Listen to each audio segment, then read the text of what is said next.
Alright, what's up guys, LakerFan here. As you can see by the title of today's video, we're here to talk about the new dunk meter in NBA 2K23. As a lot of you guys know, or if you don't know, there is a new visual aspect to the dunk meter. It used to be the circle that was a little bit harder to understand the timing of. In this year's game, I think the timing is very self-explanatory. It's now a shot meter visual on the dunk meter, but I'm here to talk about the difficulties of it and maybe how you, if you're likely clicking on this video, have been struggling with it, or maybe you don't know about it and you're here to learn about it. So I hope you all enjoy the video. If you do, drop a like, sub if you're new, turn on the noties, all that good stuff. And like I've been saying in all the other videos, let's try this one to 2,000 likes. As you're gonna see, as far as the matchup goes, we have a 7'3" inside center, averaging 12 points per game, 7.1 rebounds per game, and obviously, as you can see, shooting 65% from field goal. Now, I think my stats are looking pretty solid too, as you can see, but again, this guy is no slouch by any means. 90 overall as well. I'm obviously 93, so there's that. But either way, just wanted to showcase to you what we're going against in today's video. So, what's my opinion on the dunk meter? What's my status on the dunk meter? How am I doing with it? You're going to see in today's video for sure as far as our experiences, me and Tonic included as well, because Tonic actually has the dunk meter equipped,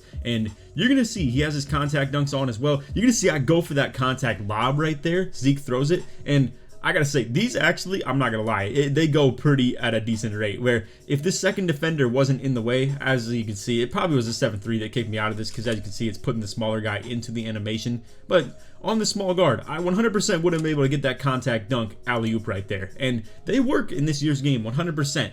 It's definitely something that you have to avoid, like the super tall big bodies for sure, but if you do get matched up on maybe a switch off a screen or something like that and the dude gets attached to you, it's very possible to get those. But anyway, you can see my boy Zeke coming out here dribbling pretty solid. Again, we are still getting used to the jump shot and in the game and stuff like that, so this is very early footage. He has actually been getting a lot better, and I'm just not updating you guys very quickly enough as far as the gameplay goes. And I swear, man, it feels like 2 days worth of gameplay it feels like 2 weeks. Like, the progression obviously has been something that definitely is worth note. Like the fact that obviously when you have badges and stuff like that, the gameplay will look a whole lot different and feel a whole lot different, play a lot different too.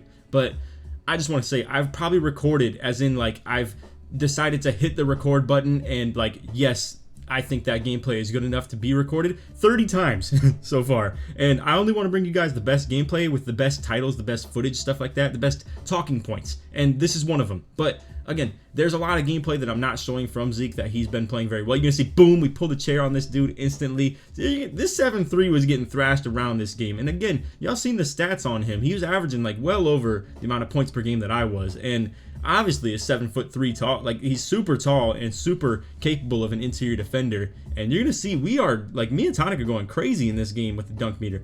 You can see I'm going crazy on the inbound tip passes right here. I get literally 3 of them in this course right here, where you can see in the top right it was popping up literally 3 or 4 times right there. But anyway, moving along, we might get through this rest of this gameplay a little bit more quickly, a little bit more accelerated, no stops or anything like that. Tonic probably could have thrown me a lob right there, but instead he wants to go for, boom, his own dunk meter, get the green windmill contact right there. Now, it wasn't a body contact where he puts the 7'3" on the ground, but that definitely was a contact dunk, obviously. So anyway, 7'3", we kind of let him get past me right there. I just go for the chase down. I honestly underestimated his speed a little bit right there for sure. All right, so next possession down, you're gonna see me and Zeke working the pick and roll, but I end up with the ball in my hands, and I kind of like, okay, Tonic went for that contact dunk. Let me try one. And I get a super fast regular dunk, and as you can see, I shoot the late on it. I want to let you guys know as well, I really do not believe that the shot meter timing is influencing by any means like the actual timing that you get when it comes to your dunks. I don't think it works for layups. I don't think it works for dunks. Personally, maybe layups, but definitely not the dunk meter. I'm assuming most of you guys know what I'm talking about, where you can set your like jump shot timing to very late, very early and early, where you can pretty much allow it to, let's say if it's set to very late, you can hold it extremely longer than a regular jump shot would be, even though the visual cue of when the jump shot actually gets out of your hand is the exact same. You can still choose to hold it for longer if your jump shot is way too fast. And I'm assuming they put that in the game to just give people a chance to maybe have the same jump shot speed on a lot of their different builds and stuff, as heights maybe change and stuff like that. But anyway, to get back to the topic of the video, the contact dunk meter and stuff like that, because again, I wanted to show the full gameplay, maybe to just explain to you guys, like, it's not very easy to force this stuff. It's not very easy to force the contact dunk meter. It's not something that I think you should really do as a way of your whole playstyle. I don't think your whole playstyle should be to just wham in there and just expect that you're gonna dunk on 7'3s. Now, I want to let you know maybe a couple tips, maybe a couple maneuvers that you can make before we get into the actual like bulk of the footage that we have, because a lot of the stuff toward the end is straight dunk meter. But a couple tips that I would have is maybe play like an inside center right here, where you can do stuff like this, and then you can even still function as a slasher every now and then. What I also would recommend too is, as far as positionally, you can see Zeke obviously is a 6'1" point guard, and he's lined up at the 1. Tonic is going to be also a 6'9", sort of lockdown point forward type build, and he's lined up at the 2. I have the problem of being lined up at the 3, even though I obviously do the bulk of my scoring in the paint. So what could be easily exploitable, so to say, and what I plan to do with some people as well as far as lineups go, I'm definitely planning to maybe run my build at the 2, and I get matched up on smaller people. I get easier matchups where I can go ahead and do more things with the ball in my hand as the shooting guard, or whatever you want to call it, the 2 in the park as far as the 3v3 goes, and I'll be able to do a little bit more things on my own and have smaller matchups matched up on me. And then they're gonna, most park bots I would say are just gonna keep the matchups and keep the big man on the big man. And not to mention, it will also be like probably a post score that I'll play with on 3v3 even at that. So right here you can see some of the SIGs, nice little crossover, nice little momentum right here. Go for the contact dunk on 2, get the nice, honestly very decent size meter as well. Like you can see this is your green, and really the green is not your green, it's really just the time that you have that's very likely to be made, because as you can see it doesn't pop up green right there. It says I get slightly late. Let's see if this is a bounce back though, because it's gonna be hard to see. It looks like, honestly, I don't know, honestly it really does not look like it bounces back. To me that looks like I actually shot it early. So maybe it's possible that the shot timing is affected into the dunk meter. I'm not exactly sure. That's a hard one to judge personally, because that did not look like it was a bounce back by any means. But to be fair, it's a very hard meter to see and slow down and put into that footage. But anyway, really cool dunk right there, and you're gonna see we come back on the other end doing the exact same thing. Get another slightly late on the dunk meter on the 7'3's head. This dude was getting absolutely posterized. I mean, I literally put him in a poster twice. Tonic get a contact dunk on him like once as well, and then I'm able to literally pull the chair on him too, make him look stupid. He really isn't scoring that much this game either, and we're blowing him out. So honestly, as far as this dude scoring crazy points per game and super high efficiency as far as the field goal percentage and stuff like that, he really wasn't doing very much. Right here, I gotta say, I love the fact that these toe taps are in the game on the sidelines. You can see Tonic goes for the dunk meter again. Regular dunk meter, it wasn't a contact dunk in that one, but again, he's able to green that. So as far as the success rate, this was very obviously doable when it comes to me and Tonic using that dunk meter in this game. Now, in my opinion, me, Tonic, and Kitchen were some of the absolute best with the dunk meter in 22 Next Gen. I truly do believe that. I think we put each other onto a lot of different tips and learned from each other and learned a lot of things, and kind of held each other to a standard of learning that stuff and getting good at it too, because we all kind of were competing with each other as far as who was the best. So honestly, I truly do believe that the 3 of us were really good with the dunk meter last year, and it has translated as far as me and Tonic trying to pick up on it, trying to adapt and learn when it comes to how to use that dunk meter in 2K23. And honestly, I'm gonna play this footage back right here as I'm talking over my talking points, and just to kind of recap, how do I feel about the dunk meter overall? What do I think of its longevity? What do I think as far as if you can learn it, how useful will it be?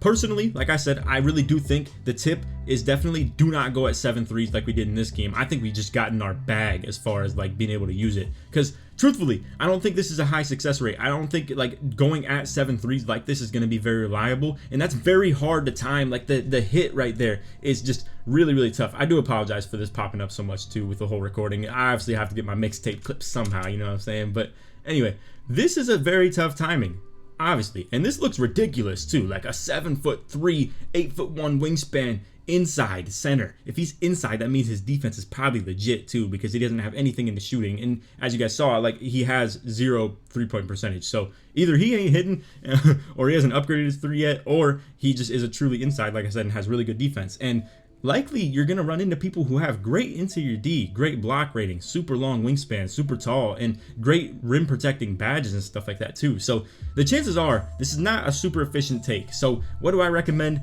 Definitely plan to play with a big who's maybe more outside oriented. Again, I really do think it'd be smart for my build and really cool for content too if I could come out here and play like a lockdown sort of. I think the 6'11" can hang when it comes to defending guards. Honestly, I think pairing it with a 6'9" like point forward too could be pretty fun at the point guard, because then maybe the point forward could just defend somewhere else as far as the 2, and then I could play with a true big who's like maybe a little bit more of a post stretch sort of deal. And I have some visions. I have some definitely good ideas as far as what I want to do, and lining up at the 2 is definitely one of them as far as the plans that I have moving forward for the variety of content that we're going to do. I have so many different cool things that I want to show you guys. I got gameplay with my boy Apollo on a pure lock going crazy pretty soon. I got Kitchen on a 6'9" stretch like playmaker, and he's going crazy too. And then I got my boy SK. I'm planning to have him on. I also saw GV even talked about this exact same build that I'm planning to put SK onto. But SK is going to make a 7'7" wingspan, as in like 7 feet tall and 7 foot wingspan, with 92 3-pointer at 7 feet tall. And he's a very finesse post scorer. He's someone who loves the post fades, hops, stuff like that, to do step back jump shots out of it as well. And this game looks like it can definitely support doing stuff like that. And to pair me at the 2 with him at the 3 could be super fun. Then if it's with like Kitchen at the 1 or Apollo at the 1, it could be really some fun stuff for sure. So anyway, those are my plans. I just wanted to kind of give you guys some insight as far as maybe how you use the dunk meter, and to kind of go back to what I was talking about with that whole tangent of where I was talking about teammates and stuff. The whole point is that if you pair yourself with taller builds, if you are a very extremely dunk oriented build, it's going to benefit you because you're going to get smaller matchups. That's just how it is. And obviously it's going to be harder to go at the taller people with interior defense, and it's going to be easier to go at the people that are smaller with lower interior defense, because I guarantee you these 2 dudes right here, they don't got any interior D, or if they do, it's probably like 50-60, something like that. Like, even if you're 6'8", 6'9" build, some of these people, when they're making these point forward type builds for the park, they're not upgrading interior D. And if they are, like I said, it's very minimal. It's probably around the 60s or something like that. It's not this crazy dude right here who's got rim take. Like, I mean, that right there is a very obvious like inside big who is just gigantic when it comes to the block ratings and the interior defense ratings as well. So anyway, as far as my impressions on how to actually use the dunk meter, just get the reps in, man. Honestly, I don't know if I'm even gonna put a tutorial out as far as how to use the dunk meter. We'll see. If I do get really good with it and my expertise grows, then I definitely will make a video. It's just that personally, I feel like it's all about the reps. You just have to keep on doing it, keep on adjusting to the timing. Last year it was like this big latency thing. I don't think this year it's like a latency thing. I just think it's hard to time because it's such a small and fast meter that just goes. And again, I'll keep you guys posted as far as like the whole timing on the dunk meter thing goes, if that actually impacts based on your shot meter feedback or whatever you want to call it. I forget what it's even called, but anyway, that's all video. I hope y'all enjoyed. If you did, to drop a like, sub if you do, tell them noties, all the good stuff. Like I always, let's try to 2,000 likes. And if you made it to the end of the video, put 7-3 in the comments, show support to me all the way through, and just a nice little RIP to this dude at the big man spot who was getting banged on 24/7 this game. I just love it, and got the chair pulled on him too. Or you could put dunk in the comments if you made it to the end of the video too and you want to show your support. But anyway, that's all for the vid. Hope y'all enjoyed. None of that. Take it easy, man. Peace.